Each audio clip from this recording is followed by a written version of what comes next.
pursued vehemently by a very attractive earth sign, more specifically a Taurus, coming in the month of August. And this is definitely someone who is seen as traditionally attractive by most. But even more so than their physical beauty, their aesthetic, it is truly the content of their character that sets this individual apart. This is someone who is genuine, kind, compassionate, truly does feel connected to the plight of humanity, of marginalized communities. This is even somebody who could be like a political activist or advocate of some kind. Also someone who definitely is more progressive in the way that they think about the world, and someone as well who really does lead with their heart on their sleeve. Not someone who's afraid to express how they feel or someone who's afraid to be vulnerable. This is someone who's always going to lead with said heart. And I feel that for most of you within this collective, that is the way that you operate. And this is the first relationship you've been in with someone who mirrors that. Someone who is brave and courageous enough to show the world the truth that's within them. And it truly does show that this relationship is going to be revelatory for many reasons, because you feel so connected to them, yes, physically, but also at a soul level. I also see as well, when this energy comes into your life, it feels like the two of you move towards a commitment pretty quickly. But interestingly enough, it doesn't even feel like a conversation needs to be had.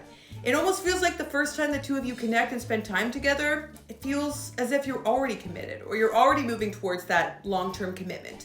And within that moment, it feels like both of you just have this knowing that this relationship is being led towards a place that feels stable, foundational, and that both of you see a long-term future with each other. So I don't even see like this big official conversation. It feels like at some point you may even ask like, are we exclusive? Are we official? And this person's gonna be like, oh, like, I thought we were. Like, I didn't even think we needed to have the conversation. We are both so invested. We're both so excited about each other. We're both so in sync. We're both so on the same page. It just feels natural. The energy here between the two of you just flows.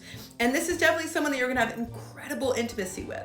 But not again just because they're good looking, because sometimes, side T, people who are good looking aren't necessarily the most skilled. We're not gonna get further into that. But this is definitely somebody who is very intuitive and very empathetic. So of course that is going to translate to intimacy and make you feel considered and understood and acknowledged, which we're again not going to digress further into. But definitely somebody who's going to change your life, change the way that you experience love, and someone who's going to make every single bitter Betty, bitter Bartholomew, bitter ex of yours roll in their grave or come back through after, long-term periods of ghosting, to be able to see if they can have a place again in your life, to see if they can retain your focus, to see if they can get that attention back on them, because of course it feels good to be loved by